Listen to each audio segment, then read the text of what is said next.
नमस्कार मित्रों।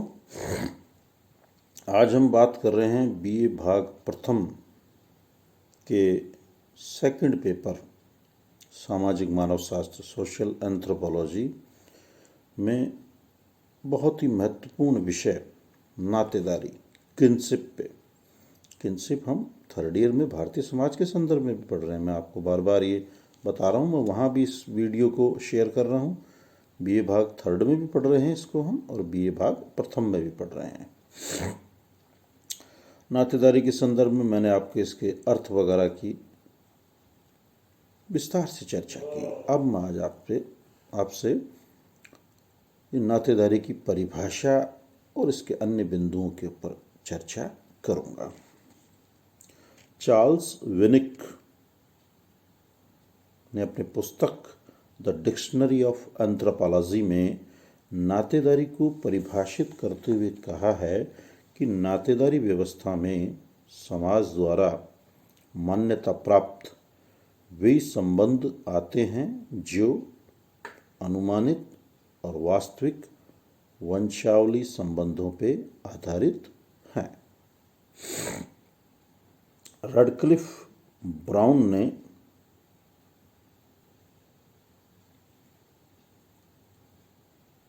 नातेदारी पे अपने विचार व्यक्त करते हुए कहा है कि नातेदारी सामाजिक उद्देश्यों के लिए स्वीकृत वंश संबंध हैं जो कि सामाजिक संबंधों के परस्परात्मक संबंधों का आधार हैं।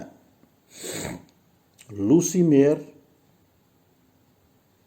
ने अपनी पुस्तक सामाजिक नृविज्ञान की भूमिका में नातेदारी को परिभाषित करते हुए कहा है कि बंधुत्व में सामाजिक संबंधों को जैविकीय शब्दों में व्यक्त किया जाता है।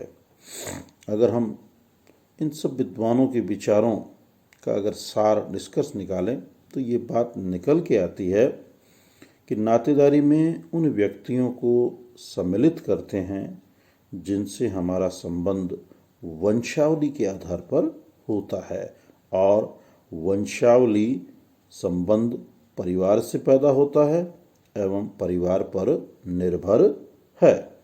ऐसे संबंधों को समाज की स्वीकृति आवश्यक है।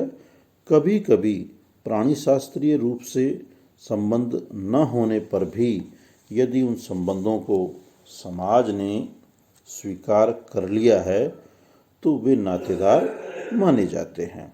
उदाहरण के लिए गोद लिए हुए पुत्र पिता का असली पुत्र नहीं है, बायोलॉजिकली नहीं है, परंतु उनके संबंधों को समाज ने स्वीकार कर लिया है, अतः वे एक दूसरे के नातेदार माने जाते हैं।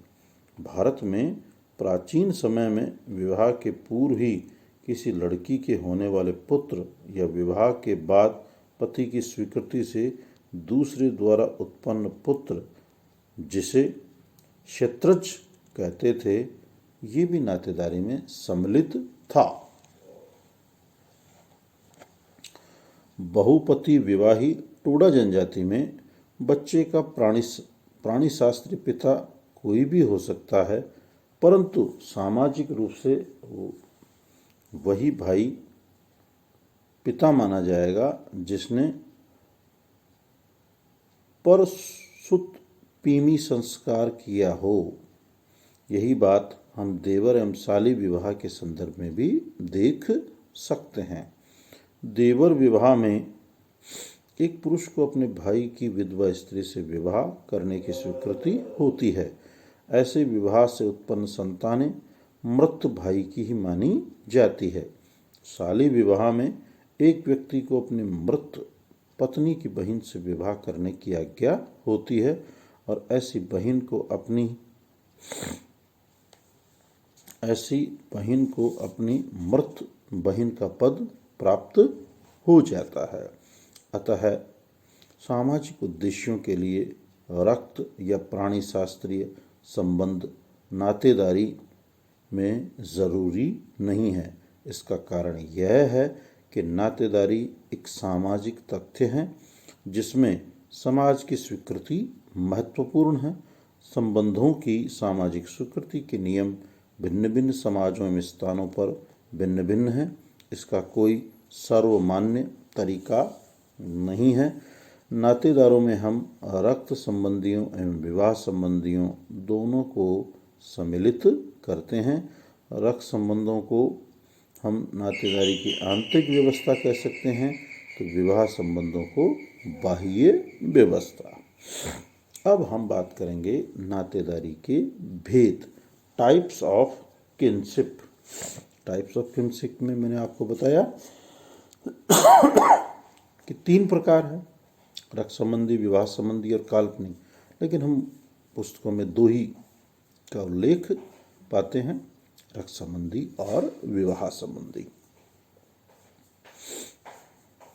सामाजिक संबंधों में से सार्वभौमिक एवं आधारभूत संबंध वे हैं जो प्रजनन पर आधारित होते हैं। प्रजनन की कामना 2 प्रकार के संबंधों को जन्म देती है। माता पिता एवं संतानों के बीच तथा भाई बहनों के बीच बनने वाले संबंध, इसे हम समरक्त संबंध कहते हैं। और दूसरा पति पत्नी के बनने वाले, इन दोनों पक्षों के बीच बनने वाले संबंध, जिन्हें हम विवाह संबंध कहते हैं। पहले बात करते हैं हम रक्त संबंधी या समरक्त संबंधी नातेदारों की। प्रजनन के आधार पर उत्पन्न होने वाले सामाजिक संबंधों में से एक प्रकार वह है जो रक्त या समरक्त के आधार पर बनता है, जैसे माता पिता एवं संतानों के बीच का संबंध। संतानें माता पिता के जीन ग्रहण करती है और ऐसी मान्यता है कि उनमें समान रक्त पाया जाता है। इस प्रकार से भाई बहनों में भी रक्त संबंध होते हैं। एक व्यक्ति के माता पिता, भाई बहन, दादा दादी, मामा नाना, चाचा आदि रक्त संबंधी ही है। लेकिन रक्त संबंधियों के बीच सदा ही प्राणी शास्त्र से संबंध होना आवश्यक नहीं है। उनके बीच काल्पनिक संबंध भी हो सकते हैं। इन संबंधों को यदि समाज स्वीकृति दे देता है तो वास्तविक संबंधों की तरह ही माने जाते हैं। अतः रक्त संबंधों में जैविकीय तथ्य इतना महत्वपूर्ण नहीं जितना कि सामाजिक मान्यता का तथ्य। विभिन्न समाजों में हमें इनके अनेक उदाहरण देखने को मिलते हैं। मेलानेशिया के ट्राबियंट द्वीप समूह में वास्तविक पिता कभी कभी अज्ञात होता है, लेकिन परंपरा अनुसार संतान का पिता वही व्यक्ति है जो उस लड़की से विवाह करता है। इस प्रकार स्पष्ट हो गया हमें कि यहाँ बायोलॉजिकल से ज़्यादा हमारी सोशली चीज़ ज़्यादा महत्वपूर्ण है। अब दूसरा है विवाह संबंधी नातेदार। प्रजनन पर आधारित नातेदारी के संबंधों में विवाह संबंध भी है, जो विषम लिंगियों के बीच समाज की स्वीकृति के परिणाम स्वरूप स्थापित होता है। केवल पति पत्नी ही विवाह संबंधी नहीं है, वरन इन दोनों के परिवारों के अनेक संबंधी भी परस्पर विवाह संबंधी होते हैं, जैसे सास, ससुर, ननद, भौजाई, साली, साला, साडू, फूफा, भाभी, बहू आदि।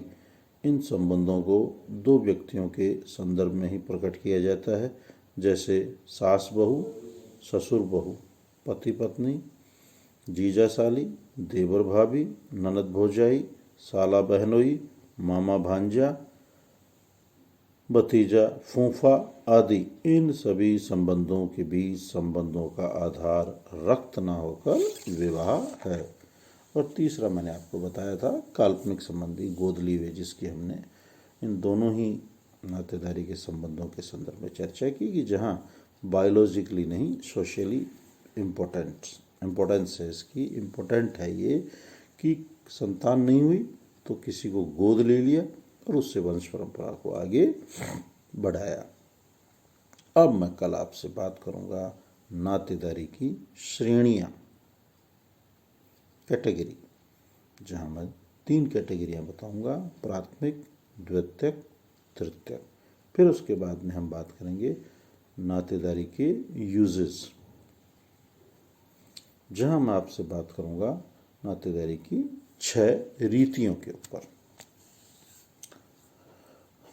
आप सब पूरी आशा और उम्मीद है, विश्वास है कि घर में स्वस्थ हैं, प्रसन्नचित हैं, अध्ययन अध्यापन कर रहे हैं, सरकार द्वारा समय समय पर दी जा रही गाइडलाइन की अनुपालना कर रहे हैं, अध्ययन अध्यापन में अपने आप को व्यस्त किए हुए होंगे और ज़्यादा से ज़्यादा ये मैसेज अपने अन्य साथियों तक भी पहुंचाना है कि हमें अध्ययन अध्यापन करना है।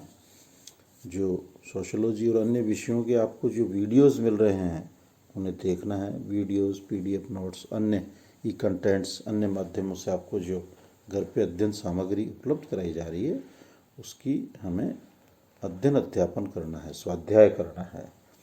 इन वीडियोस को आपको ज़्यादा से ज़्यादा अपने साथियों तक प्रेषित करना है, लाइक, सब्सक्राइब करना है, समस्या जिज्ञासा के संदर्भ में कमेंट्स करने हैं और खूब अध्ययन अध्यापन में अपने आप को व्यस्त रखना है। इन्हीं शुभकामनाओं के साथ सुप्रभात।